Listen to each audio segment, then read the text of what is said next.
Afternoon. Let's begin our worship service this afternoon with number 127, 127.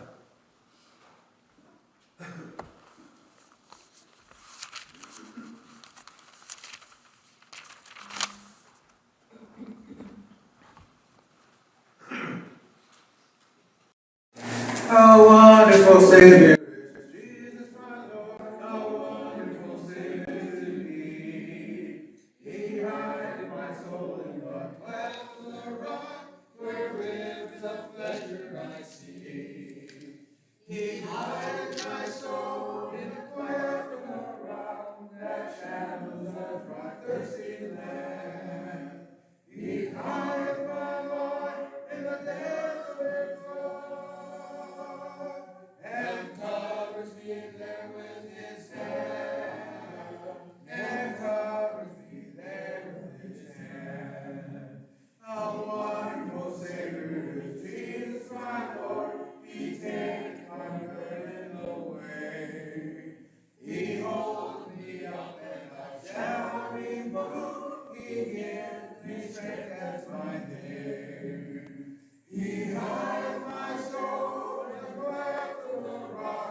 Psalm before the prayer this afternoon by Brother Danny is number 282, 282.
to sweep away till shall come a better day.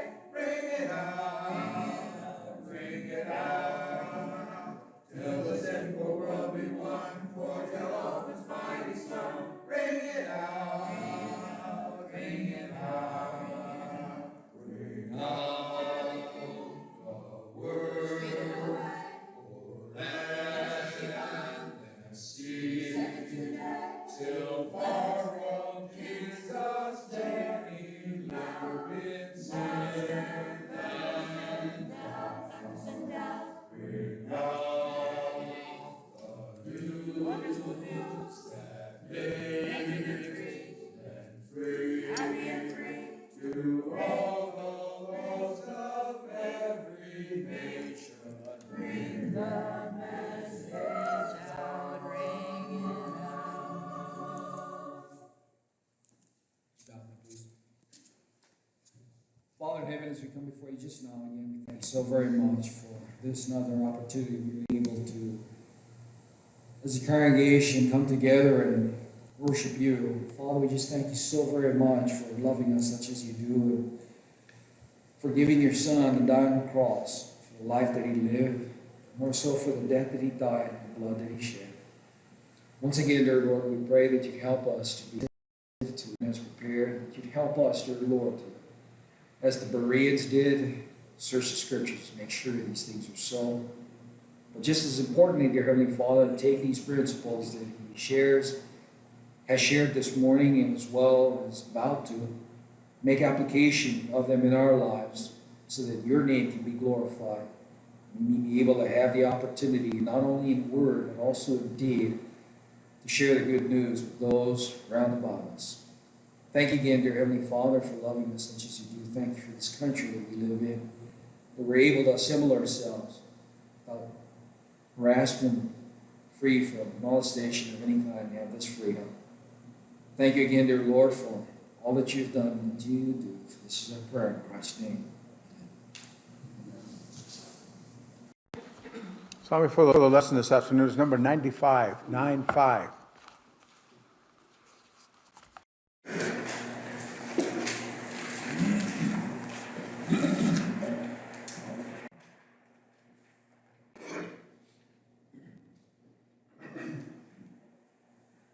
If I walk in the pathway of duty, if I work till the close of the day, I shall see the great King in his beauty. When I've gone the last mile of the way, when I've gone the last mile of the way, I will rest at the close of the day. And I know the right joys that await me when I've gone the last mile of the way.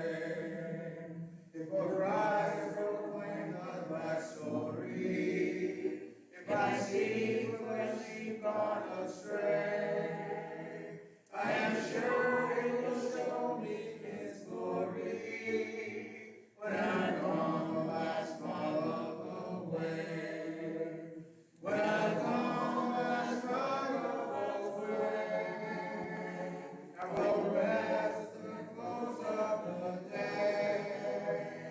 And I know the right joys that await me when I've gone the last mile of the way. Hitherto self-ties we must sever, 'tis a sorrow our seen every day. But no sin is no sighing forever when I've gone the last mile of the way. When I've gone the last mile of the way, I will rest at the close of the day.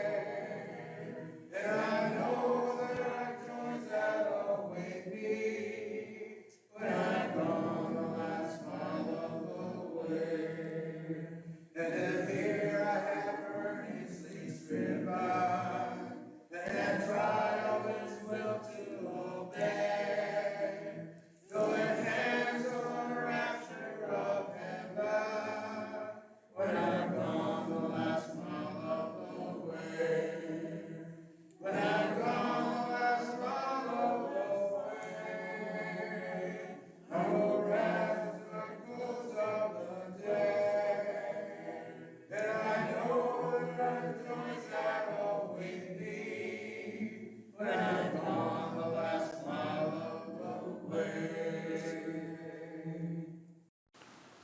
Psalm recursion will be number 636, 636.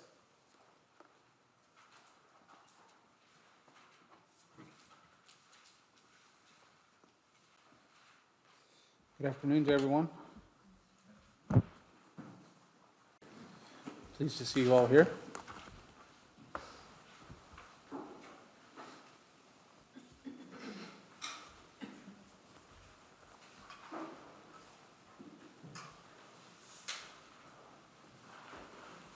An excerpt from a poem by Alfred Lord Tennyson. Strong Son of God, immortal love, whom we that have not seen thy face, by faith and faith alone embrace. Believing where we cannot prove, we have but faith we cannot know, for knowledge is of things we see. And it's part of a much longer poem. I want to take this section from it just as kind of the springboard for the sermon this morning, because there are some things wrong. There are a lot of things wrong with these statements. However, the tenor of the poem is supposed to be in praise to God. But among the things that are problematic with the statement is particularly the phrase or the sentence, "We have faith we cannot see, for knowledge is of or we cannot know, for knowledge is of things we see." That's not correct, not biblically correct, and actually not even non-biblically correct. It's not logically correct. It's just not correct. Knowledge doesn't come from exclusively the things that you see, and that's something we're going to look at in the sermon this morning or this afternoon. The problem is many people have the problem with understanding true biblical faith. It's probably the most common problem in the religious world.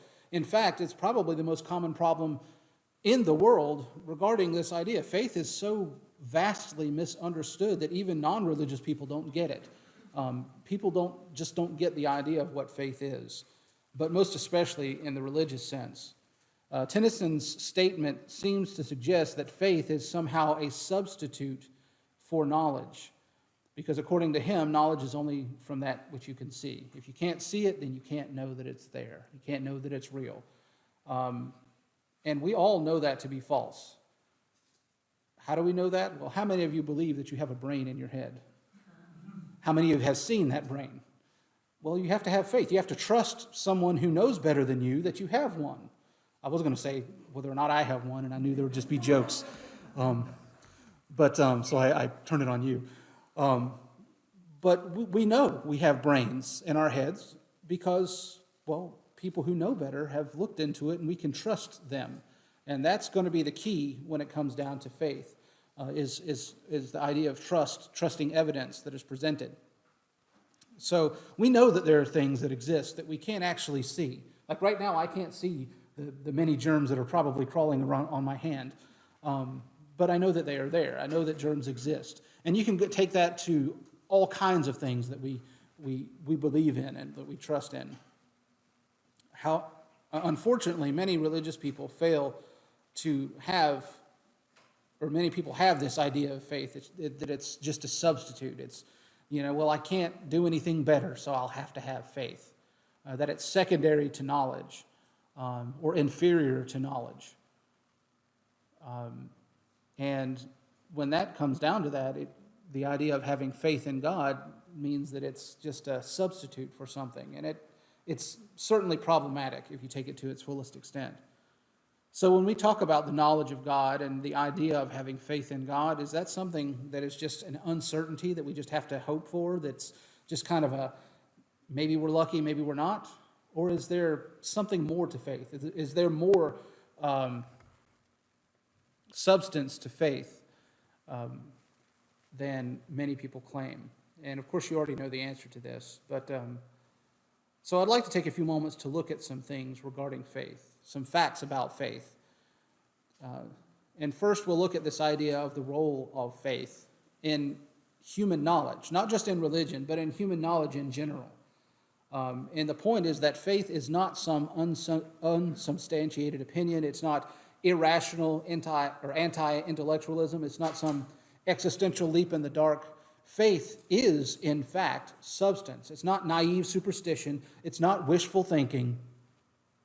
We have to understand that faith, or what faith is, and how human knowledge is acquired. And that's something that the Bible actually addresses.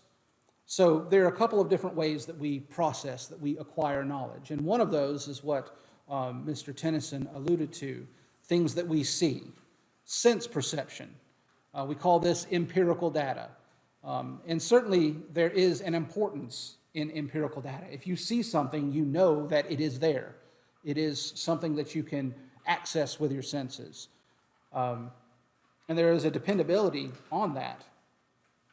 And there's the necessity of correct interpretation of empirical data. You can have something that's right in front of you, but misunderstand it, misapply it. And people do that today. That's where the doctrine of evolution comes from. They have all kinds of empirical data that they analyze, and they come to a conclusion that actually isn't warranted by the data that they process. So but empirical data is the basis upon which true science, and I stress the word true science, rests. And it's also the limitation of science, because science can only deal with things that are right in front of us, that we can test and measure and see with our hands and see with our fingers, touch with our fingers and see with our eyes. You know what I'm trying to say. You see with your eyes, not with your hands. But things that we can actually process with the empirical senses. And so things you can measure and test and interact with.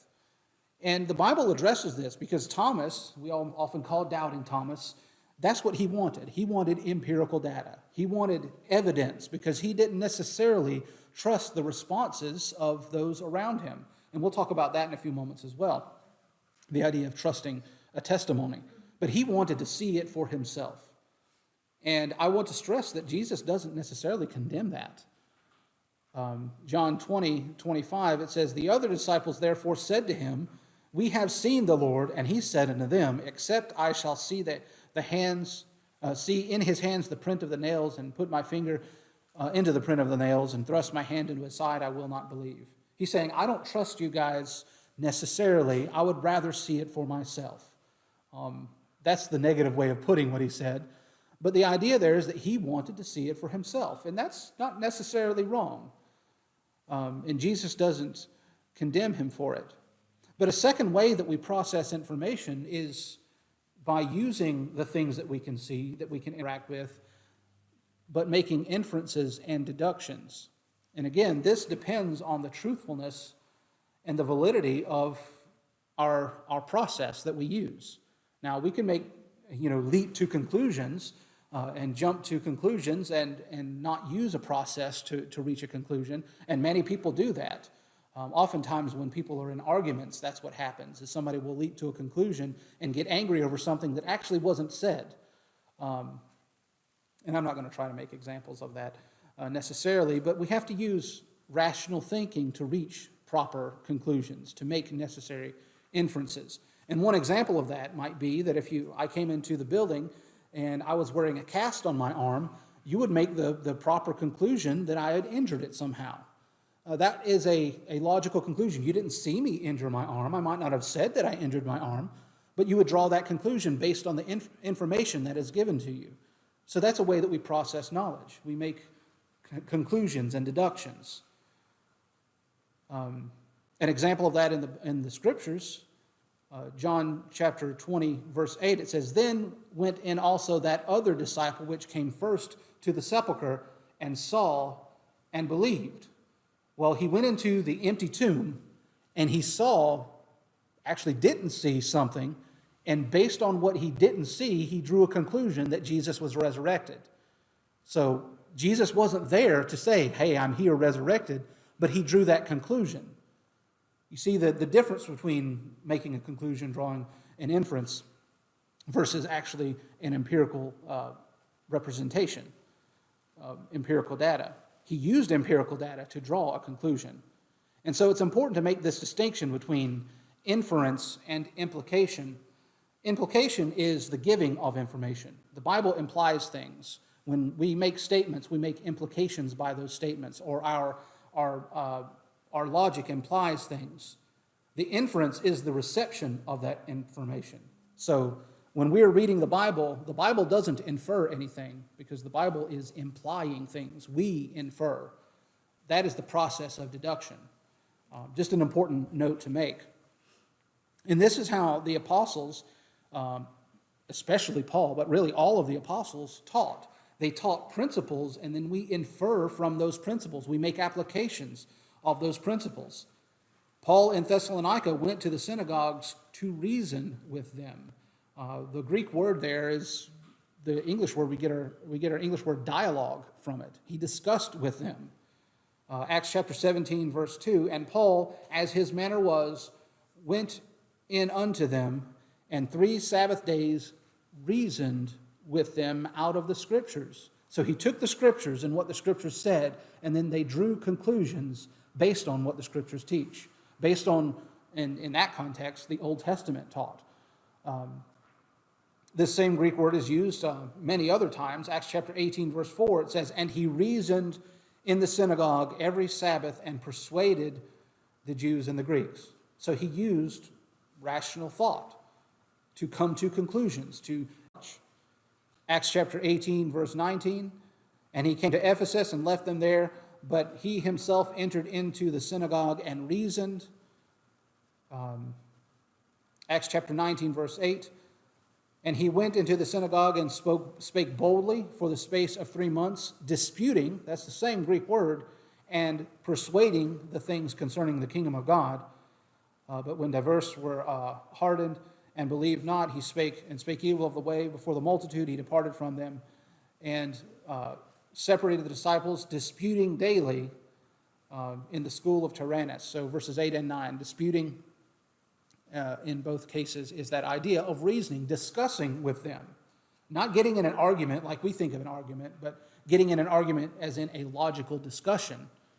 And again, that's how we process knowledge. We take information that we have and we extrapolate from it so that we can come to another type or other knowledge, other information. Acts chapter 20, verse 7, again, the idea of disputing or discussing or speaking with them. Acts 24, 24, and 25, similar in that context. He reasoned of righteousness. He discussed it. He had a dialogue with them, and they drew conclusions based on what the Scriptures revealed. So this particular Greek word, it may sound like I went through 13 of them, but there are 13 times that it's used in the New Testament. And it means to engage in speech, to engage in interchange, converse, discuss, especially with regard to instruction. But it's the idea of drawing conclusions based on information, to instruct about something. But then there is a third means by which we gather and process information, and that is what we call the acceptance of testimony. And this depends on, the certainty of this depends on the strength and evidence, strength of the evidence and the credibility of the witnesses.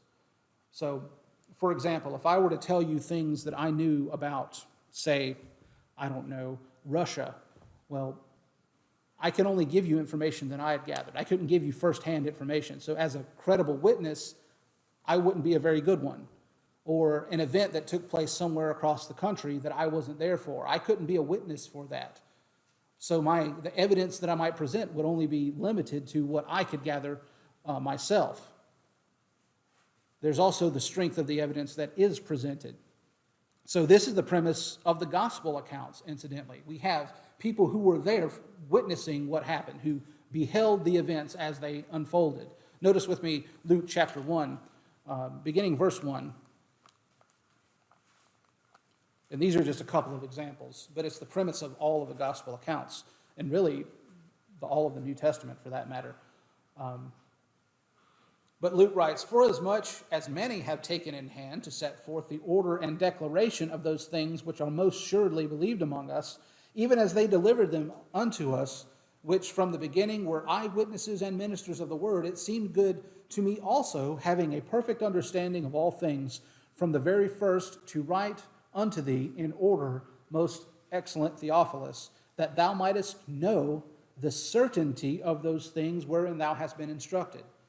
So we have someone giving us information, an eyewitness account, so that we can know something. So here's another way we process information. Someone who we can trust gives us that information. And we can take what they give us, and we know it's credible because of the evidence presented in that regard. Whatever that evidence might be. In the case of the New Testament writers, it was the miraculous gifts that they were given. So there was that appeal to the empirical data that they could see. This guy could do something that no one else can do, so there's evidence that I should trust him on the things he's going to teach me. We also have John chapter 20, verses 29 through 31, also giving that same idea of someone presenting the evidence so that we could have knowledge. Acts chapter 1, verse 1 ties back into Luke's account, gospel account. It's basically Luke part 2 is what Acts is Luke part 2, the continuation of what he had been talking about. And so when we talk about this idea of faith, that's really where that comes in, trusting the testimony that is given. And if you note, that testimony has to be credible. It has to be something that's verifiable. And it's no less knowledge. Something that I get secondhand through a witness is no less true if I believe it than if I had seen it myself. And that's important to note because that's how faith works. Peter and John, when threatened by the Sanhedrin council, replied that they could only speak what they had seen and heard. They could only give the testimony that they had. And so that's the idea of what the core of faith is that trust and testimony. If the conditions for accuracy are met, knowledge gained through faith, inference, or testimony, in any of these three ways that we discussed, is all equally valid. One is not superior to another, because truth is truth. Sense perception only confirms and fills out knowledge that might be gained otherwise. One is taught about cells and taught about, the internal organs of, say, a frog in school, and then you get that part of your class that you don't like so much where you actually go and dig in there and see what it looks like. Well, you already knew that it was there. You're just getting that confirmation. It's not as though it were any less true for the teacher having told you about it or seen pictures of it in a book. So that's how the sense perception relates to this kind of idea. I've never seen the Great Wall of China personally, but that doesn't mean it doesn't exist. I have sufficient evidence to believe that it is there. Or the Eiffel Tower, I've seen pictures of it, so that's evidence to suggest that it's there. I've never seen it with my own senses, but I can believe it's there. For me to deny their existence would be foolish, would be illogical, and, well, just plain dumb, to be honest. Job illustrates this principle when he says, I have heard of thee by the hearing of the ear, but now mine eye seeth thee. Well, his faith in God was no less from the fact that he had heard of him, but he actually saw. He had the blessing of being able to see as well. Continuing on with this idea of faith, since we understand the role of faith, that it is knowledge. It functions as knowledge. It is a form of knowledge. The nature of faith in and of itself, that's really kind of getting deeper into that. And there's a sense in which it might even be a more valuable form of knowledge. When Jesus spoke to Thomas, whom we all too often criticize, he says, Jesus saith unto him, Thomas, because thou hast seen me and hast believed, blessed. Let me back up. Jesus saith unto him, Thomas, because thou, he says, blessed are they who have not seen and have believed. So there's an extra value placed upon believing in something because of the evidence presented versus believing it because we require empirical data. Faith is the certainty of what cannot be verified with our own senses. And there are certain things that we just can't do that with. Or if we tried to do that, we would spend all of our time recreating all of the experiments that scientists in ages past had created just so that we can have that knowledge for ourselves through empirical data. And it just doesn't work that way. There would never be any kind of progression in anything for that matter because, we wouldn't be able to build on anything. When it comes to the religious aspect of it, well, we would have to have God reveal himself, manifest himself to every individual in every age, in every generation, and that's just not practical in any sense of the idea. So faith is not antithetical or contrasted to knowledge. It's just antithetical to the senses, to sight. We have faith in things that we just can't see. It doesn't mean that they're not, that we're just substituting it for the knowledge itself. So going to Hebrews chapter 11:1, because you knew I was going to, faith is the substance of things hoped for, the evidence of things not seen. Even in the introduction, I alluded to it because I said that faith is substantial, it's substance. So there's a significance to that. The word substance comes from the Greek word hypostasis, and it literally means foundation. It is the thing that holds up our hopes. And so when we think of faith being the substance or the assurance, the American Standard says, being sure of, the NIV says, guarantee, another version says, I think I accidentally deleted that one. The point is, it's something that we can be sure of. It's a foundational concept. The literal translation of it, according to Strong's definitions of words, it's a setting or a placing under, a thing put under, the substructure, the foundation, or that which has a foundation, something that is firm. You see how that contrasts with the concept of faith that many people have, that it's just some, lack of a better, it's lack of better support. It's just kind of a wishy-washy thing. Well, I can't see it, I can't prove it, so I'll just kind of believe it because I don't have any other, I don't have anything better to do. That's not what is said in the book of Hebrews. It is substance in and of itself. It is a substructure. Another lexicon says that it is the essential nature or basic structure of an entity. The essential nature of a thing, the essence of a thing. So when we talk about that, hypostasis, it is the undergirding of what our hopes are. We couldn't have hope if we didn't have faith. So when it says the evidence of things not seen, again, that's the idea of something that can be proven. Proof that has been tested, and the American Standard translates it conviction, which is an excellent rendering as well. It is the idea of presenting evidence for the truth of something or the proof of something. So both translations work. It's the idea that faith is evidence. It serves to prove something. So it's the proof of things that we can't see. It's evidence of things that we cannot see. And that ties back with the ways that we process knowledge, through gathering data, empirical data, and through using logical deduction. So faith, when we talk about it, has to do with things that aren't related to empirical or things that we can process with our senses.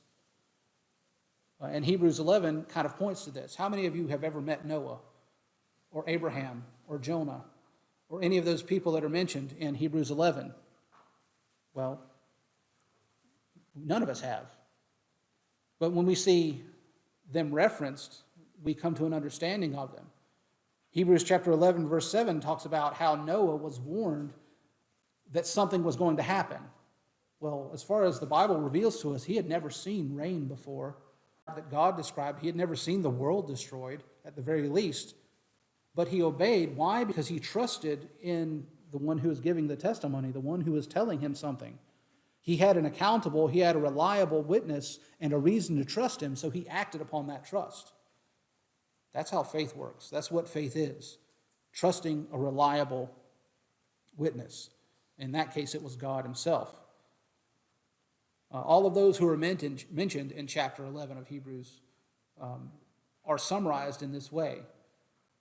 These all died in faith, not having received the promises, but having seen them afar off, and were persuaded of them, and embraced them, and confessed that they were strangers and pilgrims on the earth. All that they did was because they anticipated something that was promised that they could not see, that they could not analyze with their senses, but they trusted the one who made that promise. And it was just as sure to them as though they had seen it. That's faith. So faith allows us the knowledge of things that are inaccessible to the senses. And it is for this reason that we might say that it is a kind of a higher form of knowledge, because we can access things that we wouldn't normally be able to access. 2 Corinthians chapter 4, verse 18, while we look not at the things which are seen, but at the things which are not seen. For the things which are seen are temporal, and the things which are not seen are eternal. It's higher in the sense that it allows us to see things that are not only that we can't see physically in this world, but things that are unseeable, period. We can't see spirits. We can't see spiritual things unless they manifest themselves in a physical form. But faith allows us to see them in the sense that we understand them, we have the knowledge of them. And so there again is that sense in which we can have that stronger element of knowledge. And for the sake of time, I had a point that I was going to get into about the sufficiency of faith, but I think I've kind of covered it somewhat, and I might turn this into a whole class by itself, because it's there's a lot to it, and I want to word it a little better than I did for this sermon. But number 4, or number 3, I guess, the importance of faith, and I mean faith in general, not just religious faith, but faith in general. It is a practical thing. There are some false ideas that exist out there, one of which is called empiricism, and that is the refusal to accept anything that is not verified by our senses. Well, there's problems with that, because if you have to verify everything that you are going to believe by actually seeing it or experiencing it with your senses, you're going to be in the dark on quite a few things. You're not going to do very well in life. Consistent empiricism would mean the elimination of what pretty much every person knows. The idea of the fact that the earth is round, there are people that struggle with that even now. Why? Because they don't have a way in their minds to prove it, because they can't see it with their own eyes. So they have to draw other conclusions or make other assumptions that they weigh equally with the evidence that is presented to them. So they have to deny evidence. And it makes it where you could just say and believe whatever you want, ultimately, because unless anyone can prove you empirically wrong, like space aliens. How many of us have ever seen a space alien? None of us. But there are many people who believe in them, or Bigfoot, and their conclusion is, well, I've never not seen. It's possible that I could see one. Well, and yet those same kinds of people reject the idea of God because they've never seen him. Anyway, I'm digressing a little bit here. The exercise of faith is a practical necessity in daily life. It's foolish to demand empirical data in order to accept what has already been proven to be true, to be of a surety. And when it comes to spiritual matters, we have that proof presented before us. So God doesn't have to reveal himself to every generation, manifest himself. Why? Because he has created something that has given us sufficient grounds to draw the conclusion that he exists and that he is working in our best interest.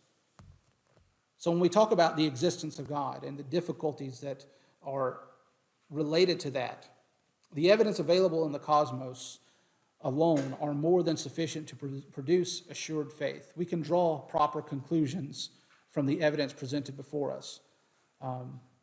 The existence of a mind that produced the world in which we live. Even those who don't believe in God, those who teach evolution, are constantly talking about how evolution designed it this way, or evolution made things this way, as though evolution were a mind. But evolution, by its very definition, is the opposite of that. It's chaos. It's random chance. But in order to explain, why I was watching a thing the other day on opossums and why they have a thumb on their foot. To explain that, they had to explain it in terms of design. Well, it's contrary to the whole evolutionary principle. Now, if you take things singly, when you start looking at individual lines of evidence of the world and existence of God, even those by themselves, just individual examples of evidence that point to the existence of God, they themselves would be sufficient. But then when you start adding those together, you call them the preponderance of evidence.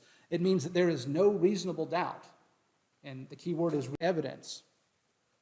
And all of those things, in fact, do point to the existence of God. God's existence is not only seen, but clearly seen, Paul says, Romans 1:20. For the invisible things of him from the creation of the world are clearly seen, being understood by the things that are made, even his eternal power and Godhead, so that they are without excuse. So we have the evidence before us, we just have to draw the proper conclusions. So the question we often ask is, why can't other people see it? Why can't people see that God exists when it's so obvious? Well, here are a few suggestions as to why that might be.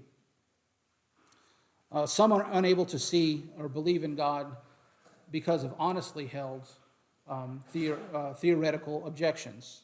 They honestly can't understand it. The problem of evil and suffering is probably the biggest one. People don't understand how God can exist and be, as the Bible describes him, and yet allow evil to exist in the world. And they fail to connect that, and oftentimes they stop there and they don't try to understand further. And even to the admission of those who are experts in logical debate, they say that's the biggest argument that anyone has. It's not really an argument if you look at it, but that's all they got. A second argument is the invisibility of God. Again, they rely on empirical data, and since they can't see him, they don't believe in him. But to be logically consistent, they have to deny their existence of their own brains as well, as I mentioned before. It involves an unwarrantable assumption that science will eventually reveal everything to us. That's the third point. The discovery of science, or by science, of natural causes of things. And they assume that science will just be the answer to everything. Why is it this way? Science. Well, that's not an answer. And again, as we pointed out, science is limited to empirical data. It's limited to things that you can test and analyze. If you can't measure it, then science can't address it. So the beginning of the world, we can't address that because we can't measure it. The idea of the people that believe in the Big Bang Theory, they can't prove it. They have to put, actually, it's not even genuine faith in that. They just have to believe that it is and hope that it's true. A second problem that people have, a limitation, is that some approach the issue with a disposition that prevents them from believing the truth. Some might genuinely have trouble understanding it, but some, because of their preconceived ideas, they can't accept it and be consistent with what they want. And what I mean by that is there are those whose background prejudices, presuppositions, preconceived ideas, their biases, they don't jive up. They don't fit with what the Bible teaches and the concept of God. And so rather than getting rid of those ideas and believing in God, they choose to cling to their ideas. And then another one, and I word this one carefully, moral cowardice. And it's similar to the previous point. The atheist cannot find God for the same reason that a thief cannot find a policeman. He doesn't want to. Because if he finds God, he's going to be accountable for something. He's going to have to answer for his life choices. And the same with a policeman. He's carrying that TV or whatever he stole. He's not looking for a policeman. He's doing what he can to avoid interacting with a policeman. And so atheists do the same oftentimes. And then a third reason, and this one ties in with many of these others as well, is the lack of willingness to submit to God if he does exist. And it comes down to not wanting it, not wanting to. John chapter 7, verse 17, Jesus said, if anyone wants to do his will, he shall know concerning the doctrine, whether it is from God or whether I speak on mine own authority. Jesus says, if you want to know, you can know. But if you don't really want to know, you probably won't. You won't find something you're not looking for. And then one other third reason is some have never really just thought about it. They just don't think about it. It's not something that is ingrained in them. Many people who are brought up in the church, it's ingrained from their childhood that God is important and it is an important aspect of their lives. But those who weren't, they don't think about that. It doesn't occur to them that God matters, because up until the time that it was brought up into their lives, they did okay as far as they can see. They made it without God this far, as far as they understand it, so why should I pursue him now? The evidence to support the atheist's assertion, and I say evidence, to support the atheist's assertion that there is no God is so questionable that few are willing to make the open, radical denial of God's existence. In fact, you can't really and be logically consistent.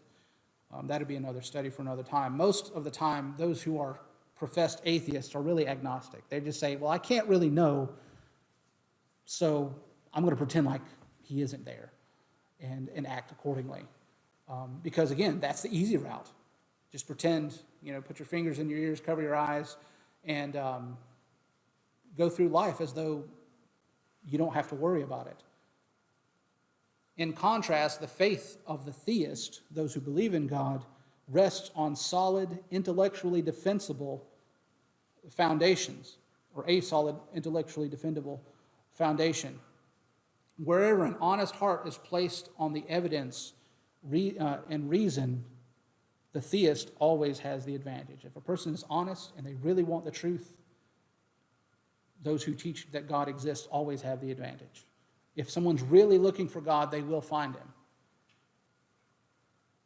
So can we know, is faith just a substitute for knowledge, a substitute for what we can see? No, it isn't. It is as valid as sensory perception.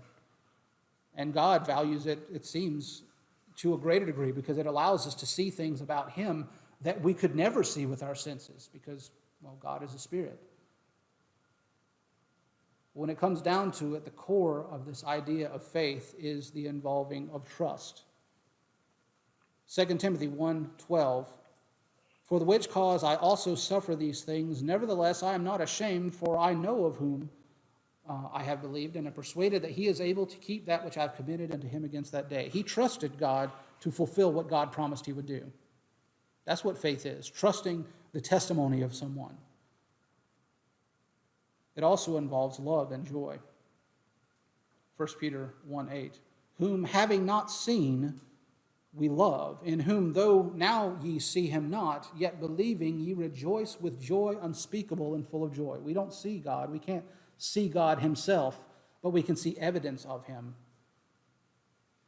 And the promises that he has given us, his many fulfilled promises in the Old Testament, all point to the promise, the ultimate promise of salvation. And so we trust in that. And we can make deductions and make conclusions about those promises that will reinforce our faith, our trust in him. And so it continues to build on him. So this idea of faith is much confused in the world, but it's really not that complex. It's just trusting the evidence before you, trusting the testimony that is given to you. Now the question is, does that describe your faith, or is it just a blind leap in the dark? That is not faith. Wishful thinking at best. If you're here this afternoon and your faith has not been as it should be, maybe it's not securely grounded on the truth that's found in the scriptures and the evidence that's presented, you can change that. That's what the Bible is about. That's what it's for. Maybe you are a Christian and you haven't been living the way that you ought to, living according to faith. You can change that and come back to Christ. For those who have a need, please come forward as we stand and sing. Lord, Son of Jesus, say, come unto me, I am the way. Hearken the loving call away. Come for ye all to sow. Only a step, only a step. Come for ye blessed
Oh, before you the pearly gates, stay once for you. Now watch and wait.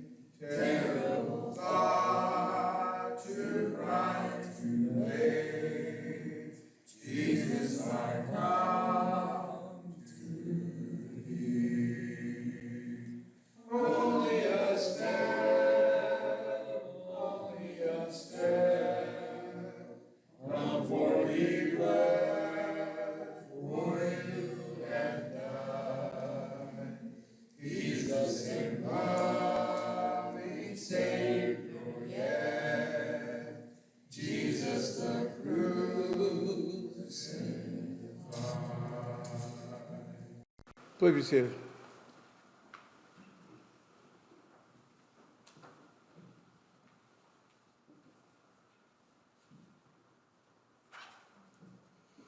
The Lord's Supper has been left on the table for those who were not able to partake this morning. If you have that need, let's pray. Dear God, please help us that as we take this bread, your Son's body that was broken on that cross for our sins, we might be able to do it in a way that is pleasing and worthy in your eyes, that we might always be able to remember that he did not have to die, that he chose to die. Because he loved us that much. He loved us that he was willing to suffer that very separation from you as he bore the punishment for all the sins of mankind. It sounds good, right?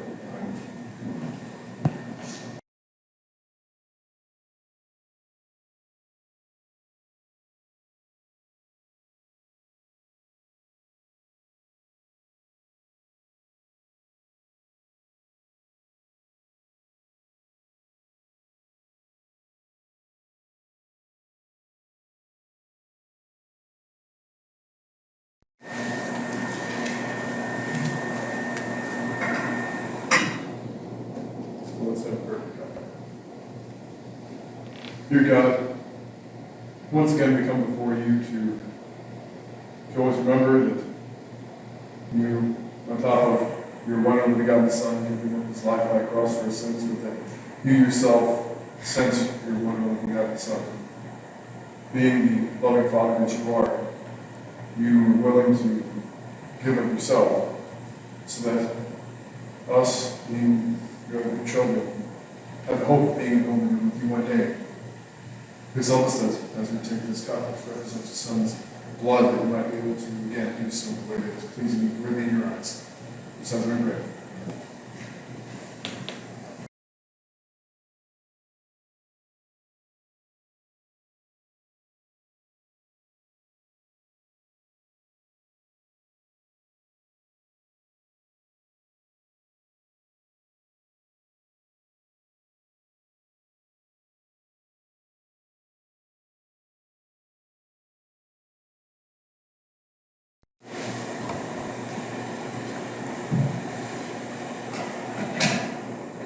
We ask you for your offering, we left at the table, right beside you. Before we dismiss this afternoon, is there anything else to say? You can take this out. Is there any word from Lois and Brother Roger? Go ahead.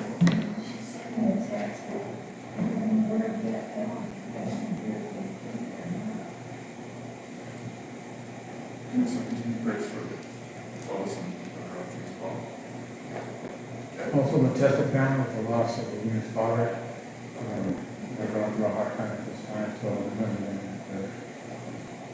Definitely need to test the family and prayers. Is there anything else? If not, let's go and dismiss and pray. Dear God, we thank you for us being able to have had this opportunity today to follow it as you command us to worship you in your name, to keep our minds on you, at the very least for this time. Please help us always that as we go separate ways, we might be able to likewise continue to keep our minds on you and remember that we are children of you and that we know that if we go about this life with the precepts and mandates you have given to us, that you'll make sure not only that all our needs are met, but that we can look forward to being alone with Him one day. And as a side benefit, that we know that you will also take care of us through this life. Please help us that as we do go about this life, we might always be able to use each other as the resource you provided to us to give us a strength, partial strength going through this life. But most importantly, let us always remember that the true strength of what we need to go through this life will come from nowhere else but your word, as being the knowledge you've given to us. Please always keep these things in mind. It sounds good.